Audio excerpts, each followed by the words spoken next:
भारतानं जवळपास 24 मिसाईल ज्या आहेत त्या डागलेल्या आहेत। पाकिस्तानने ही कबुली दिलेली आहे। भारतानं ऑपरेशन सिंदूरच्या माध्यमातून जवळपास 24 मिसाईल ज्या आहेत या पाकिस्तानच्या या संपूर्ण दहशतवादी 9 तळांवरती डागलेल्या आहेत। यामध्ये पाकिस्तानकडूनच ही कबुली जी आहे ती पाहायला मिळते। चेकिंग थांबवण्याचा निर्णय जो आहे तो विमान भारतानं पाकिस्तानवरती एअर स्ट्राईक केल्यानंतर आता जम्मू काश्मीर आणि श्रीनगरकडे जाणारी सगळी विमानं जी आहेत ते रद्द करण्याचा निर्णय विमान कंपन्यांनी घेतलेला आहे।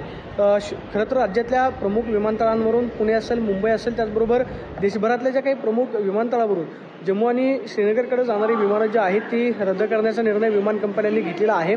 भारतानं जवळपास पीओके व्याप्त खरं तर ज्या पाकिस्तानच्या भागामध्ये जवळपास 9 ठिकाणी एअर स्ट्राईक जो आहे तो केलेला आहे। आतापर्यंत 50 दहशतवाद्यांचा खात्मा जो आहे यामध्ये केल्याची माहिती मिळते। मात्र अनेक प्रवासी जे आहेत ते खरं तर जम्मू आणि श्रीनगरच्या दिशेने रवाना होणार होते। मात्र त्या खरं तर प्रवाशांना कंपन्यांकडून माहिती देण्यात आलेली आहे की आतापर्यंतचं जे खरं तर चेक इन करण्यात आलेलं होतं ते सध्या चेक इन थांबवण्याचा निर्णय जो आहे तो विमान कंपन्यांनी घेतलेला आहे आणि जम्मू आणि श्रीनगरकडे जाणारी विमानं जी आहेत ते रद्द करण्याचा निर्णय घेतलेला आहे। जोपर्यंत एअर क्लिअरन्स जो आहे तो मिळत नाही तोपर्यंत जम्मू आणि खरं तर श्रीनगरकडे जाणारी विमानं जी आहेत ती उडणार नाहीत अशा पद्धतीचा पवित्रा जो आहे आणि निर्णय जो आहे तो विमान कंपन्यांनी घेतला आहे आणि जम्मू आणि श्रीनगरकडे जाणारी विमानं जी आहेत ते रद्द केलेली पाहायला मिळतात।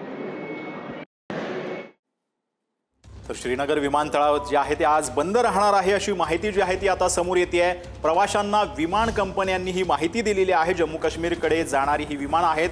भारतानं 24 मिसाईल डागल्याची पाकिस्ताननं कबुली दिलेली आहे।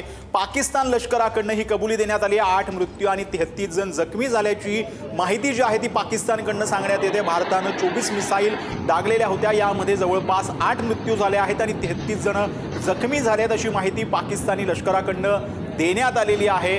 भारतानं जे काही ऑपरेशन सिंदूर राबवलेलं आहे त्यामध्ये पाकिस्ताननं आता संपूर्ण हल्ल्याची जी आहे ती कबुली दिलेली आहे। सतीशजी, आता खरं म्हणजे आपण पाहतो आहोत पाकिस्तानच्या लष्कराकडनं देखील या संपूर्ण आपण जो काही हल्ला केला याचं कन्फर्मेशन झालेलं आहे आणि तिथे 8 जणांचा मृत्यू झाला आणि 33 जण जखमी झाले आहेत असं पाकिस्तानच्या लष्कराकडनं सांगण्यात येतंय।